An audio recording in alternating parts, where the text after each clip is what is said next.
kita melakukan sesuatu yang bisa membuat Allah Subhanahu wa taala senang kepada kita. Kita melakukan sunnah-sunnah yang dianjurkan oleh Rasulullah sallallahu alaihi wasallam. Dan itu termasuk di antara cara kita meningkatkan ketakwaan kita kepada Allah Subhanahu wa taala. Di antara yang paling dianjurkan di bulan Syawal ini para jemaah sekalian rahimakumullah wa hafizakumullah, selain berpuasa selama 6 hari sebagaimana dalam hadis dikatakan man shoma ramadhana thumma atba'ahu sittan min syawal kana kasiyamid dahr. Siapa saja yang puasa 1 bulan penuh selama Ramadan kemudian melanjutkan dengan puasa 6 hari ketika bulan Syawal, maka sama pahalanya seperti dia berpuasa sepanjang tahun. Tata cara pelaksanaan puasa Syawal para jamaah sekalian, yang paling afdal adalah mutatabi'ah atau mutawaliyah. Artinya langsung tanggal 2 Syawal mulai sampai tanggal 7.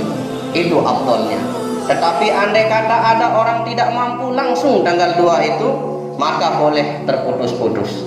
Boleh tanggal 2 dia puasa, tanggal 3, 4 tidak berpuasa, tanggal 5-nya puasa lagi.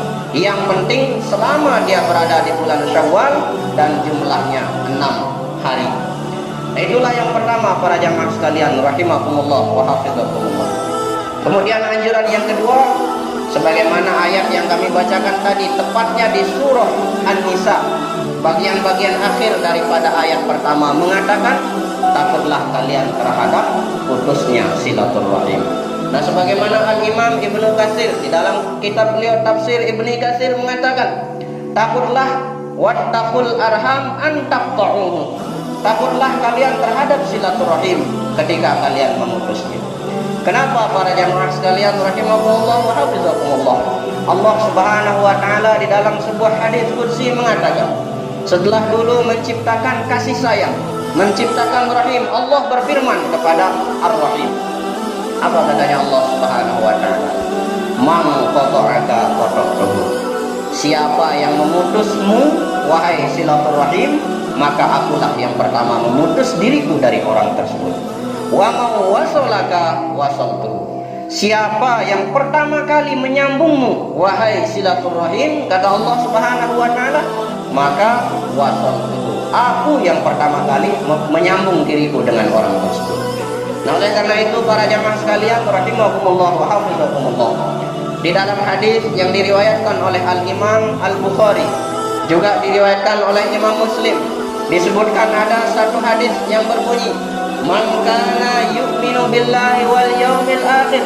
Siapa saja yang beriman, mengaku diri beriman kepada Allah Subhanahu wa taala dan hari akhir, maka yang harus dia lakukan ada 3 hal. Yang pertama, fala yujzi jarahu. Jangan sampai dia menyakiti tetangganya. Sampai-sampai malaikat Jibril menduga bahwa tetangga itu akan menjadi ahli waris daripada tetangganya. Nah, ini yang pertama para jamaah sekalian rahimakumullah wa hafizakumullah. La yujzi jarahu. Jangan sesekali kita menyakiti tetangga kita. Seperti apapun tetangga kita, seperti apapun cara kita, baik dengan ucapan, terlebih dengan perbuatan, apalagi dengan kedua-duanya. Ini yang pertama. Kemudian yang kedua, Rasulullah sallallahu alaihi wasallam mengatakan, "Man kana yu'minu billahi wal yaumil akhir falyukrim dhaifahu." Siapa yang mengaku beriman kepada Allah dan kepada hari akhir, maka hendaklah dia menghormati siapa yang menjadi tamunya. Lalu kemudian yang terakhir, Rasulullah sallallahu alaihi wasallam mengatakan, "Man kana yu'minu billahi wal yaumil akhir falyakul khairan aw liyasmut." Siapa yang mengaku beriman kepada Allah, beriman kepada hari akhir, maka hendaklah dia berkata al-khair, berkata khair, berkata yang baik. Hendaklah yang keluar dari mulutnya ini adalah kata-kata yang baik. Aw liyasmut, atau kalau tidak mampu berbicara dengan baik, liyasmut, hendaklah dia diam. Makanya di dalam hadis disebutkan oleh Rasulullah sallallahu alaihi wasallam, seorang mukmin dikatakan mukmin hakiki adalah tatkala dia mampu menyelamatkan mukmin lain dari lisannya, dari lidahnya, dari ucapannya, dari perkataannya atau dari kaki tangannya. Kemudian di dalam redaksi yang lain diriwayatkan juga oleh Imam Bukhari, perintah yang terakhir disandingkan melalui hadis ini adalah fal yasil rahimahu, hendaklah dia menyambung tali silaturahimnya. Nah, para jamaah sekalian rahimakumullah wa hafizakumullah, andai kata kita tidak mampu untuk melaksanakan puasa bulan Syawal ini, paling tidak hadis ini mampu kita laksanakan. Mari kita sama-sama rekatkan silaturahim kita. Kita kokohkan persatuan kita. Karena sesungguhnya musuh-musuh Islam itu berbangga, tertawa, bahkan bahagia sekali melihat kita umat Islam ini berpecah belah. Bangga mereka. Di saat kita saling cakar, di saat kita saling cabik, ternyata orang-orang di luar sana mengintai kita. Mari kita lepaskan segala bentuk perbedaan. Kita tinggalkan segala bentuk perbedaan. Kita tetap wa'tasimu bihablillahi jami'an. Di bulan Syawal ini saya berpesan kepada kita semua, dan saya mengingatkan kepada kita semua, jangan kira bahwa Sayyiduna Umar, Sayyiduna Abu Bakar, Sayyiduna Utsman, Sayyiduna Ali, walaupun di dalam masa yang sama, di dalam zaman yang sama, tidak memiliki perbedaan pendapat. Beliau-beliau itu memiliki banyak sekali perbedaan pendapat, tetapi tetap menjaga kekompakan dan persatuan.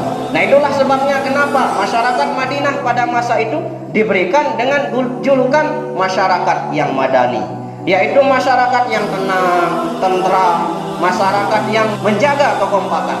Bahkan yang hidup pada masa itu bukan cuma umat Islam saja, ada juga orang-orang Yahudi yang semua itu tercover di dalam satu perjanjian yang dinamakan dengan Piagam Madinah. Kalau pada masa itu saja mereka yang berbeda agama mampu menciptakan masyarakat yang madani, maka kita patut belajar daripada masa itu. Kita harus jaga kekompakan kita, kita harus jaga persatuan kita. Mudah-mudahan ini menjadi sebab izzahnya Islam kita, kokohnya Islam kita, agungnya Islam kita, dan mudah-mudahan semuanya diberikan keberkahan oleh Allah Subhanahu wa ta'ala.